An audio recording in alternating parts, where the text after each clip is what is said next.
So you are doing some research here.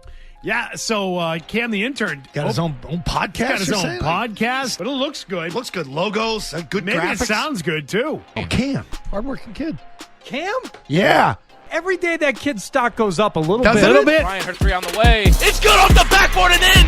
Murray, what a take by Tucker. Jones, another steal. Spin on Caldwell, and the layup's good. I would like to see you hold a mirror up to yourself and interview yourself. As good as this was, it could only be better if it was all you. Tuning in, I was a fan. I was like, man, let's do it. Cam, thanks so much for having me on. I'm happy to be here. Joined today for the first time, Cam Isimone. Gallagher's going to have to shoot it from beyond the arc. And it's good! Jacobs for three. He got it! My goodness, what a shooting performance by Jacobs. I think Cam's Corner is great. Tune in to Cam's Corner. This kid's going to make it. He's going to make it here. On a break. His teammate Sharshuni now. Tavares down the right. Hey baby, hey baby, hey baby, Sliding reverses the basketball to Tavares. Up and under. That's tough.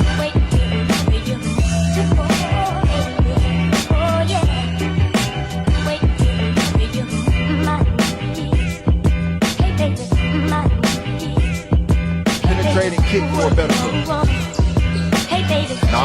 Nice up and under. We are back, guys. Welcome back to another episode of Cam's Corner. Today, joining me is a former Fordham Ram. He's currently overseas playing for Yambol basketball in Bulgaria. Will Tavares. Will, thanks for joining me today, man. How have you been? Good, man. How you doing? I'm good, man. I appreciate you taking the time. You know, you're one of my first professional players to join the podcast, Rhode Island native like myself. Bishop Hendricken Alum. I didn't go to Hendricken, but I knew a lot of people that went there. You graduated in 2013, right? 2014. Okay. And then went to Monroe Community College, Fordham University, and now that takes us to where you are now. So, you know, today we're going to dig deep into your career. And I always ask this question to guests that come on for the first time, you know, where that passion for basketball started for you and like your earliest memory of playing the sport.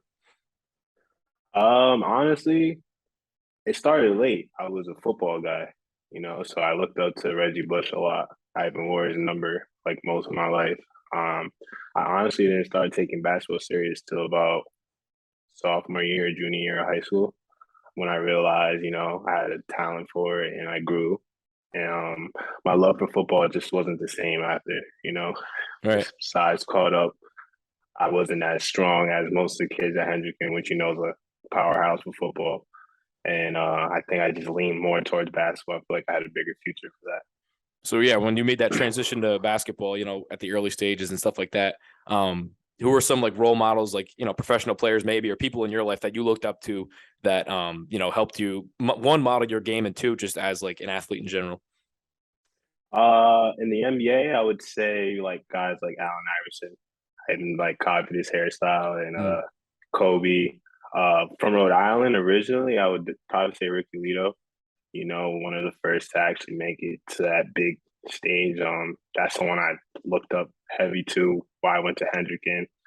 I think he set the biggest movement for Rhode Island when it comes to professional sports. You know? Yeah, most definitely. And along like the same lines, you know, talk about some memorable coaches that you've had, you know, you've been able to play for throughout your career, and if, you know, those coaches that have shaped you as a player. Yeah, definitely. Obviously, Coach Gomes. Yeah. His coaching style helped me a lot when I got to college. You know, you don't really realize it when you're at that age, but the way he coaches, it makes the game a lot easier when you get to a higher level because you've already been there, done that. And it's just a winning culture over there, which I took over when I went to Fordham, to Monroe, even here, you know, still things I do from there, I do here, you know, so. Right. Yeah. And I was fortunate enough to be able to talk to him, and he's, you know, again, like you said, coached so many great athletes, and very, very wise man. I wish when I was in high school, I was, you know, be able to coach by him. Like a ton of athletes that have came out of his system, and, you know, I've been so successful like yourself. But again, starting off with high school, coming in a few years after Boston Celtics head coach, now Joe Mazzulla, I've been able to talk to him. You know, again, like you just said, you're coached under Jamal Gomes. You know, what were your expectations like coming in your freshman year? Did you originally start at Hendricken? Yeah, so I did start there as a freshman, played freshman under his brother, Coach Thiago Gomes, which to this day was still one of my guys. He would bring me home after every practice. Then my sophomore year, believe it or not, I didn't make varsity. I played JV, and I felt like that year was the year that took me over the hump. That's when I started really, really falling in love with it. That's where my confidence started coming in. And then it took me over to my junior and senior year when I was playing under Coach Gomes. So it was only 2 years of varsity, believe it or not. Some people think I played 4 years, 3 years, but I was a late bloomer for sure. Well, yeah, and kind of going off those same lines, like what was like your success like at Hendricken, like over the years? Like you said, you were a little bit of a late bloomer, but what were some of the teams you were a part of, and like the great players that you played with as well? So my freshman year, we had 3 freshman players that played varsity. Mm-hmm. Kadri Cummings, Lee Messier, and Keon Rayner, which were all, I believe, Division One, or if not Division Two athletes when it came all said and done. My junior year, we had a really good team. Unfortunately, I wasn't part of the 7 in a row championship. I didn't win a championship at Hendricken, but everyone after me or before me I was there to see it. So yeah, man, not too much success, but definitely great learning and from Coach Gomes. Yeah, but your senior year, you had like a lot of success. I mean, looking at like the Fordham website, how they had a lot of the things that highlighted your high school career. If I'm not mistaken, all league, all division first teams. 2013 player of the year. Just describe that year and like how as you said, like the transitional process was going into college and like what the recruiting process was like and what teams were looking at you and all that kind of stuff. Yeah, so actually I should mention this. So out of Hendricken originally, I didn't have anything at all. So I did a postgraduate year in Florida down in Impact Academy. It's like 10 minutes away from ING. That's where my recruitment started picking up. My first Division One offer was from South Dakota. I didn't go because the coach got fired and he got hired at a Division Two school out of Minnesota, which I was almost going to commit there. But I just felt like I was a Division One player, man. Like that was where my head was at. And I wasn't gonna let anyone tell me otherwise. And I took the chance to go to a junior college. I didn't have to. I qualified straight out of Hendricken. I didn't have any grade issues. I just went to Monroe for exposure, and when I went to Monroe College, that's when everything started to really pick up. So I went in there not knowing what to expect. Graduated Hendricken at 17 years old, did the post-grad year, 18. Still one of the youngest guys at Monroe. For people that don't know, junior college is usually where people go for a second chance. So a lot of guys are 21, 22, just trying to find a scholarship, So I'm one of the youngest guys. Monroe is considered one of the powerhouses in the East Coast. Didn't know that till I got there. So I didn't know where I was going to fit in, So I just went there and I ended up starting every game my freshman year. And I was player of the year of the region my freshman year. Did the same thing my sophomore year. And that's when a lot of Division One started coming in. I ultimately I committed to Fordham. I could have went higher, but I felt like that was the spot for me, No, yeah, definitely. And like you said, Monroe definitely sparked a fire for you, 21st on the all-time scoring list, XP player of the year, like you said. Explain with all these awards, like what does that mean to you as a player? Like, again, winning player of the year previously before that and things like that. Like, what does that mean to you as a player? Well, I mean, like for any self-doubt that I had, that definitely erased that. Because I mean, I proved that I can play at that level. I proved that I can play against high-level Division One guys. That's what junior college is, So when I received all those awards, I was like, hey, man, like I really have a chance to do this. Like that's when the professional thoughts really started becoming reality. I started really building a routine every day, just working on my weaknesses, and then that led me here. Yeah, definitely. And like you said, with Monroe, you could have went higher after Monroe. You decided on Fordham.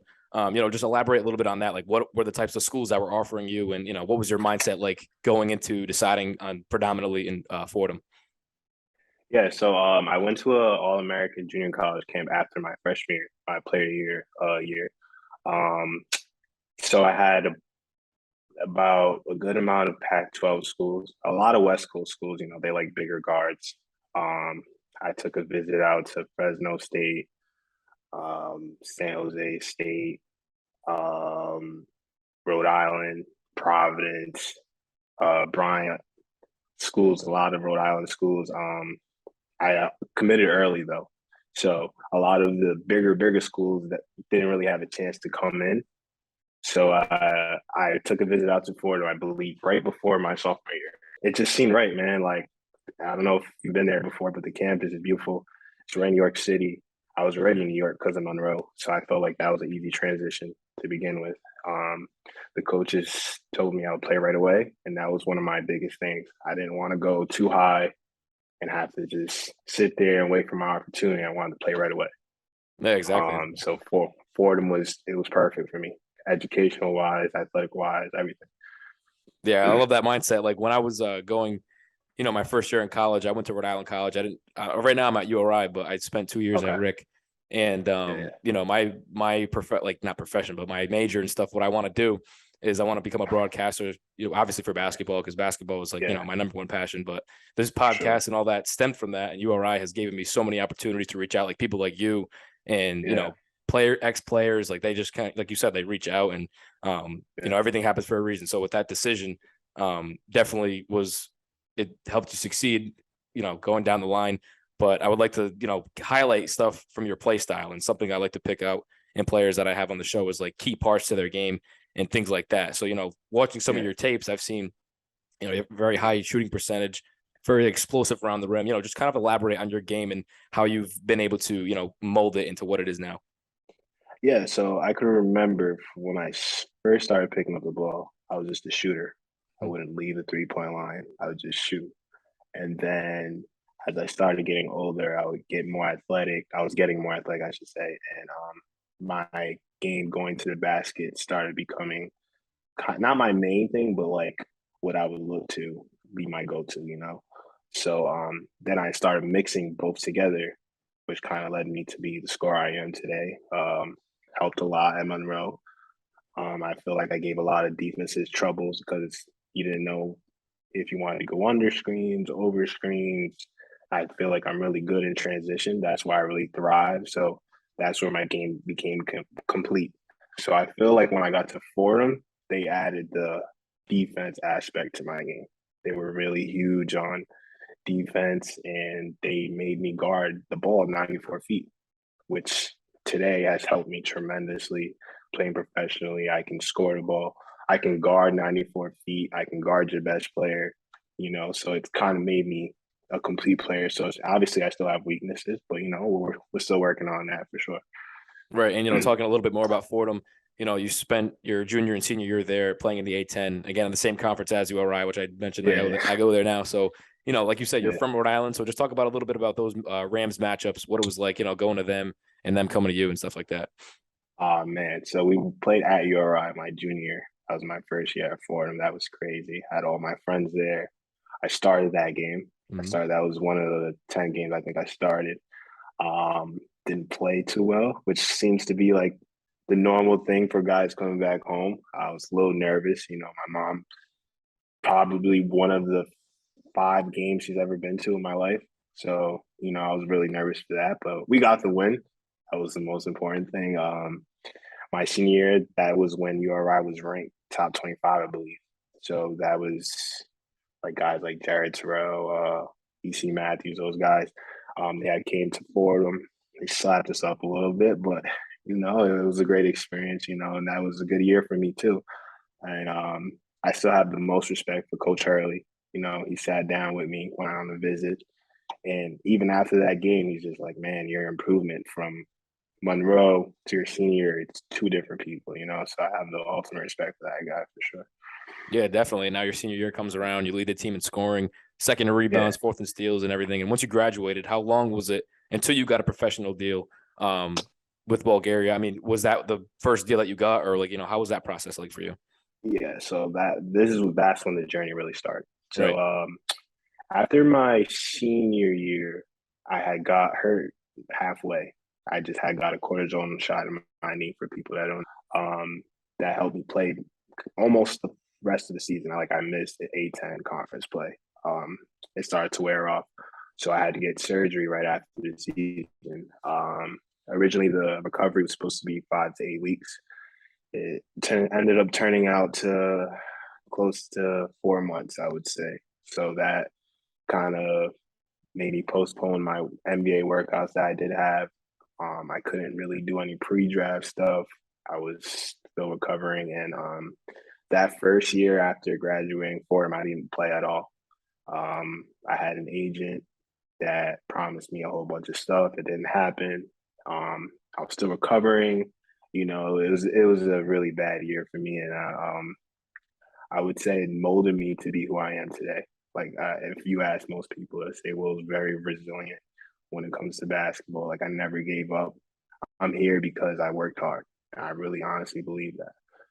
So Right. So exactly going along those same lines, like when did that offer to start playing professionally come after, that year you took off? So my first year pro was actually the second year after I graduated Fordham. So that was in Chile. I went to Chile in, I believe, November, right before Thanksgiving. That was COVID year. So I played up right until the world basically shut down. I was playing well, but, COVID stopped everything. Then my second contract was in Egypt, which was still kind of during COVID, sorry. But I was there for about 3 to 4 months.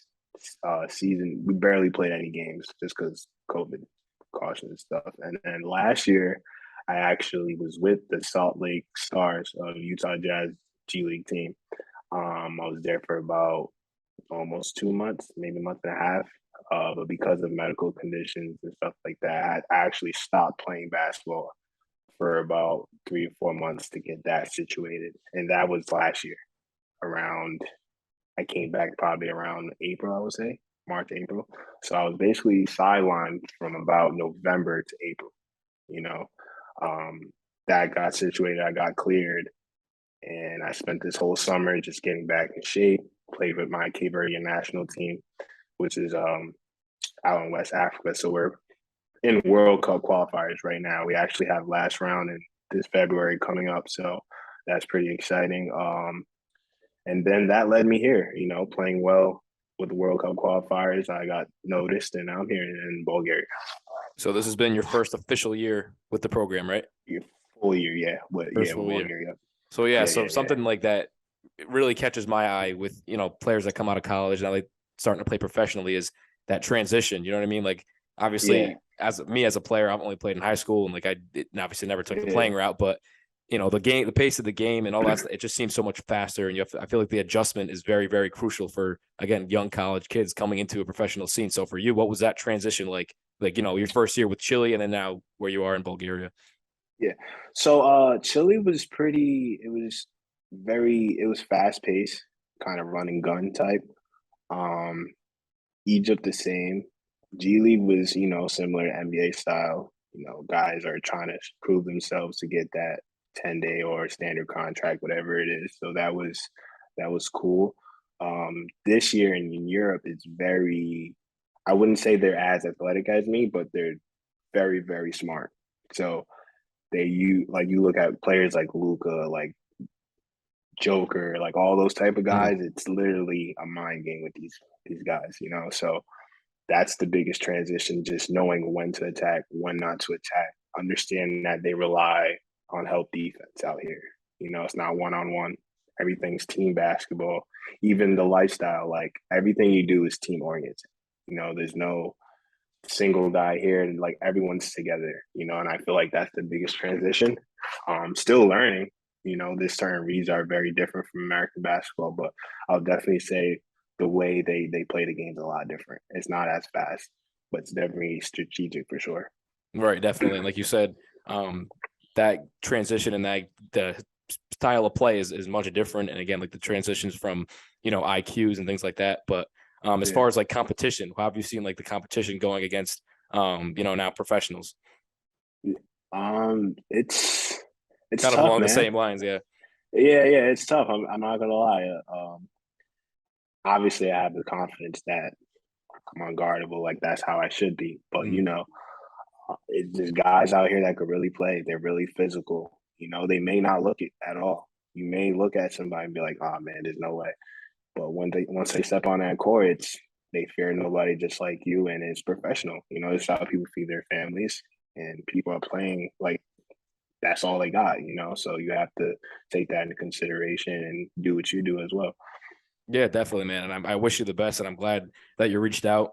Wanted to be a part of Cam's Corner. I appreciate it. And again, looking at your No career as a problem, whole, brother.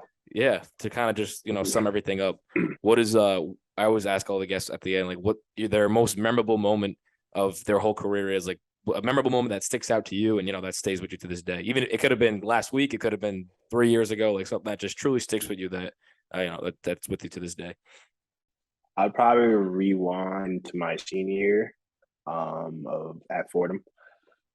We had played Florida State. That was the team I went to the Elite Eight, I believe. I had a really big game, I believe like 25 or something. We lost, but I feel like after that game, I just like knew, like, when you can play against that type of level, like I just knew, like, okay, that this is what I needed. Like, I remember it vividly. I remember everything. I remember the interview after. I think that was my turning point right there, that game specifically. So I would definitely say that was one of the biggest moments. Awesome, man. I guess one more question I had was, like players that you grew up with, like David Duke, players probably like Cole Swider and all those guys. Like, what's it like seeing them now at the next level, and how does that help? How does that help motivate you to get to the same place there? Yeah, definitely.